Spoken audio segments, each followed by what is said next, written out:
Математикамыздың екінші бөлімін жалғастырамыз. 6-шы есепке келдік. Теңсіздіктер жүйесін шешіңіз. Міне мына жерде кішкене анық емес, себебі нұсқаның осындай түрі кішкене жаңағыдай сұр түсте қатты анық көрінбейді екен. Бірақ қазір есеп шығарғанда көрінеді деп ойлаймын. Міне 9х-тің квадраты алынған 4х дәрежеде кіші және тең 1-ден және астына 3х үлкен 6-дан. Ал қараңыздар, жазайық. Мына жаққа мен берілгенін жазып шығарып кете берейін, 1-ден. 9х-тің квадраты, мен дұрыс жаздым, 9 дәрежесінде х-тің квадраты алынған 4х кіші 1-ден. Қараңыздар, мынаны не деп тұр? 3-тің квадраты, немесе мынау 3-тің 0 дәрежесі десек болады. Немесе 9, мына жерге 9-ның 0 дәрежесі десек болады. Осылай жазайық. Мысалы, бәрін екеуінде негізін бірге келтірейік. Алдыңғы есептерде шығардық. Бұндай дәрежелі есептерде негіздерін бірге қыласыздар. Былай жазсақ болады, 4х 1 дегеніміз 9-ның 0 дәрежесі десек. Сонда х квадрат алынған 4х кіші және тең 0-ден. Міне. Екіншісі 3х кіші 6-дан. Енді осы теңсіздік шығарамыз ары қарай. Мына жерде қараңыздар. Біріншісін табамыз. Мен мынаны әдемілеп мына жерге жазып алайын. Қояйын. Енді ары қарай осыны шығарамыз. Бірінші х квадрат алынған 4х кіші және тең 0-ден. Бұл жерде х-ті сыртынан шығарамыз. Сонда х алынған 4-те кіші және тең. Енді әрқайсысын 0-ге теңестіріп аламыз. Мына х және мынаны. Х тең 0. Мына жерде жақшыда х алынған 4 тең 0-ге. Мына жерде х алынған х тең 4 теңдіктің ар бетіне өткен кезде плюс 4 болып шығады. Сонда енді міне бізде 2 мән шықты. Енді осы екеуін графикке саламыз, интервалға саламыз. Міне асты сызық сол үшін боялады. Мына жерде 0 делік, мына жерде 4 делік. Бұлай сызамыз. Енді қараймыз. Мына жерде 1-ді беріп көрейік. 1 деген мәнді беріп көрейік. 1 деген мына жерде примерно. Қараңыздар, 1-ді берсек мынаған.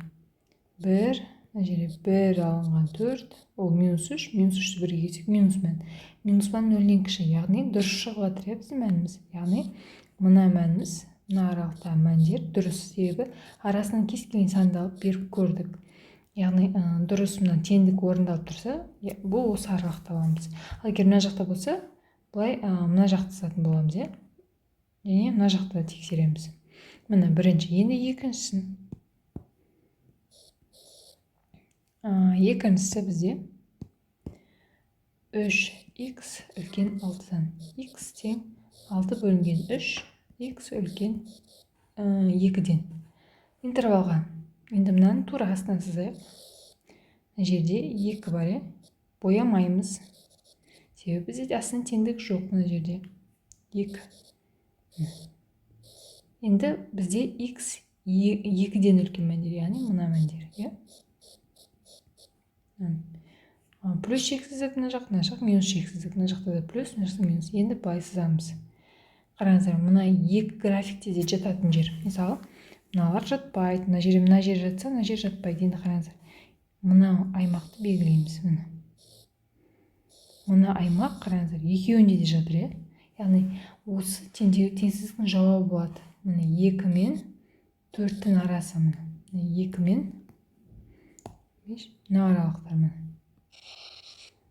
Екеуінде де жатыр. 2 мен 4-тің. Бірақ енді қараңыздар, 2 боялмаған, сол үшін бұған әшейін сызық х. Ал 4 боялған, оны боялғанда теңдік болса бояймыз. Мысалы, мына жерде 2 жоқ, 0 мен 4, сол үшін боядық. Мына жерде астына теңдік жоқ, сол үшін боямаймыз. Міне сонда 4-тің асын бояймыз. Міне жауабы осындай болады. Енді іздейік. Мынаны бояп қояйық. 2 мен 4-тің арасы. Міне, бізде Д жауабы. Жауабымыз Д жауабы. Ешқандай қиындығы жоқ. Өте оңай есеп. Есебіміз шектеусіз кемімелі геометриялық прогрессияның қосындысын табыңыз. Бұл жерде дайын формула, соған қоямыз, солай шығара береміз. Шектеусіз кемімелі геометриялық прогрессия десе, бізде онда жалғыз формула бар. Мына жерге жазайын. Қосындысы S тең болады B1 бөлінген 1 алынған Q, яғни көбейтінде. Бұл осы формулаға саламыз. Ал кеттік. Бірінші B1-іміз табамыз. B1 ол әрқашан алғашқы бірінші тұрған жауабымыз. Сонда біздің 7 бөлінген 9 B1-іміз. Енді екінші біз Q-ді табамыз. Q табу үшін екіншісін, яғни B1-де Q-ға көбейтсек 2 шығады B2, B2-ні тағы Q-ға көбейтсек B3.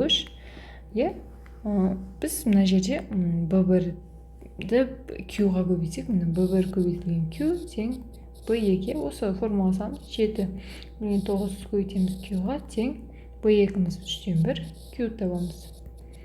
9 төбесіне 3 көбейтілген 7.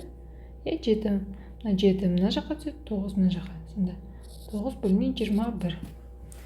Міне таптық. Енді мына S формулаға дайын саламыз. 3 мына жерге жаза берейін.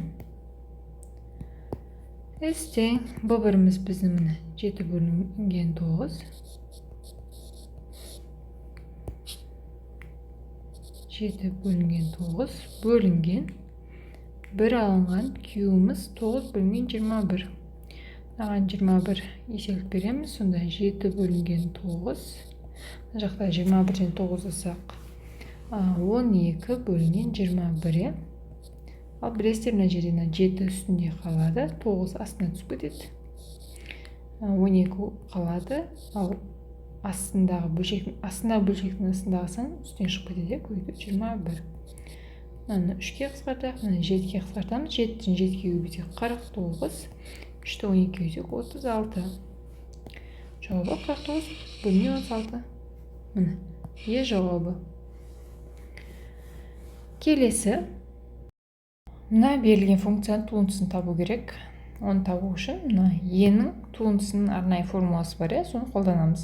Е X-тің туындысының формуласы X-тің өзінің туындысы көбейтілген Е-нің X дәрежесі. X-тің туындысы 1-ге тең, 1 көбейтілген EX және EX-тің өзі. Дәл осы формулаға саламыз. F at X-тің туындысы, яғни E2020X осының туындысы. 2020X-тің өзінің туындысы көбейтілген E2020 болады. X. Сонда 2020X-тің туындысы білесіздер, 2020-ның өзі болады. Көбейту E2020X. Надан ешқандай бір дәреже алынып, ондай болмайды. Тек өзі жазылады және алдыңғы осының туындысы жазылады алдына. Қараймыз 2020 көбейтілген E2020X. А жауабы А болады. Келесі есеп. 9-шы есеп. HD-ді табыңыз дейді. Яғни HD деген, қараңыздар, қараймыз. H міне D. Яғни мынау осының ұзындығын табыңыздар дейді. Қаншаға тең. Енді қараңыздар, мына жерде суретте белгілі мынау бүйтіп сызық болып тұрған болса, яғни бұлар бәрі бірдей деген сөз. Яғни мына 2 қабырға, 3 қабырға бірдей, яғни мына бәрі квадрат болып тұр. Енді қараңыздар, мынау дәл ортадан диагональ сияқты өткен. Бұл мынау өзі бояйын. Мынау 3 бұрыш, тік бұрышты 3 бұрыш, яғни гипотенуза мен катеттері бар. Жаңағы неге келді? Формулаға. Формула білесіздер. Мынаны А десек, мынау да тең қабырған екен, мынау да А. Негізінде А квадрат қосылған Б квадрат тең с квадрат формуласы, осыны тік бұрышты үш бұрышта осылай қолданамыз мына жер 90 градус болған кезде. Енді қараңыздар, мына екі қабырғасы бір, сосын b-ның орнына a-ның өзін жазамыз. Сонда a квадрат қосылған a квадрат тең с квадрат. Сонда 2a квадрат тең с квадрат. А-мыз бізде белгісіз, бірақ с белгілі. Сонда 2a квадрат тең 12 түбірасы 2, мынау осы бізде с, осының квадраты. Сонда 2a квадрат тең 12 квадраты 144, түбірасы 2 квадраты 2, енді 2 мен 2 қысқарады. a квадрат 144-ке тең, оны түбірден шығарсақ 12-ке тең, яғни 12 квадраты 144. Сонда мына a бізде белгілі болды, 12, мына қабырғамызда 12, мынаның жалпы барлығы 12, мынау да 12. Енді келесі нені есептейміз? Келесі қараңыздар, мына жерде тағы да тік бұрышты үш бұрыш болып тұр, міне. Бұл жерде енді біз мынаны табамыз. Мынау бізде белгілі 13-ке тең, мынау 12-ке тең. Сонда дәл жаңағыдай a квадрат қосылған b квадрат тең с квадрат формуласы. Мынаны мен бірінші деп қояйын. Мына бізде екінші. Сонда бізде a-мызға 12-ні қояйық, 12-ның квадраты қосылған, мынаны біз b деп алайық. b деп алайық. b квадрат тең с-мыз 13-дің квадраты. Сонда 144 қосылған b квадрат тең 169, 13-дің квадраты. Сонда b квадрат тең 169 алынған 144. b қаншаға тең?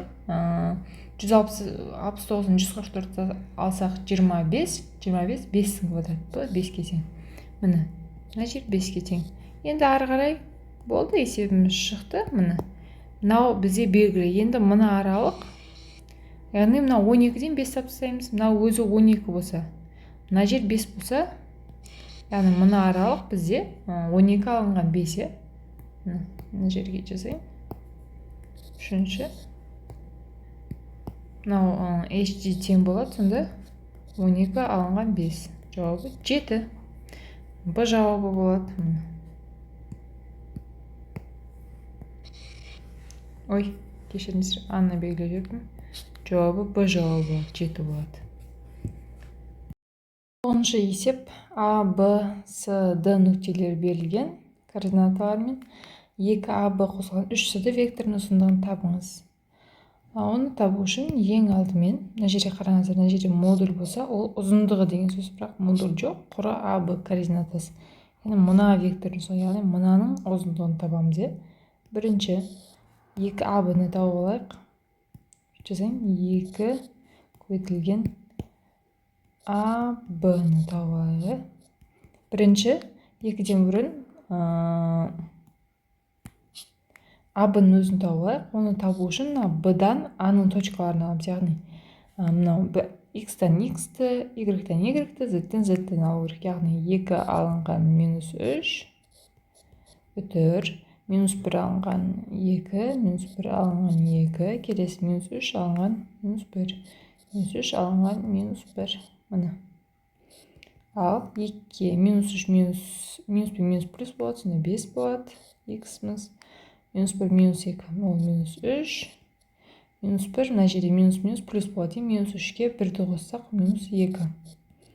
Енді, қараңыздар, осыны 2-ке көбейтейік. 2 А-бын табу үшін, мынаны да 2-ке көбейтеміз, мынаны 2, мынаны 2-ке көбейтеміз. Әр мүшесін 2-ке көбейтіп шығамыз. Сонда 10, минус 3-ті 2 көбейтсек, минус 6, минус 2-ні 2 көбейтсек, минус 4. Мына 2 А-бы бізде мынаған тең координатасы. Енді екінші.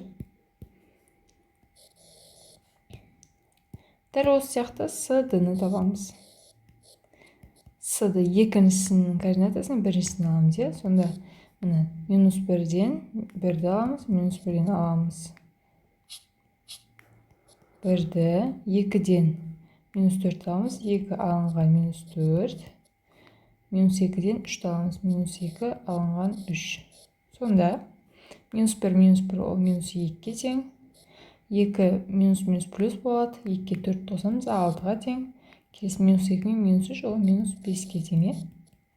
Енді қараңыздар, бұл алдында мынау сияқты 2 сияқты 3 бар. 3-ке көйтеміз, яғни мынаны 3-ке көйтеміз, мынаны 3-ке көйтеміз, мынаны 3-ке көйіп шығамыз. Сонда 2 минус 2-ні 3-ке көйтсек минус 6, 6-ны 3-ке көйтсек 18, 3-ті минус 5-ке көйтсек минус 15. Енді ары қарай үшінші ол бізде 2AB векторы қосылған 3CD векторы. Осының қосындысы, яғни мынамен мынаны қосамыз координаталарын. 10 қосылған минус 6, минус 6 қосылған 18, минус 4 қосылған минус 15. Сонда 10-ға минус 6-ны қоссақ 4 болады. Минус 6-ға 18 қоссақ 12 болады. Минус 4-ке минус 15-ті қоссақ минус 19 болады. Міне, біз мынаның координатасын таптық. Енді дәл осының ұзындығын табу үшін, вектордың ұзындығын, осының ұзындығын табу үшін, мен мына жерге жазайын, 4-ші жай осы 2AB қосылған 3CD дейміз. Сыртына модуль қоямыз. Осының ұзындығы мынаның квадраттардың түбір астында. Мынаның әрқайсының квадраттарын қосындысы, яғни 4-тің квадраты қосылған 12-нің квадраты қосылған минус 19-ның квадраты. 4-тің квадраты 16, 12 квадрат 144, 19-ның квадраты 361. Сонда 361-ге 144 қоссақ 505, оған 16 қоссақ 521. Жауабы осы. 521. Жауаптарын ше бар ма, көреміз. Міне. Б жауабы. Жауабы Б жауабы болады.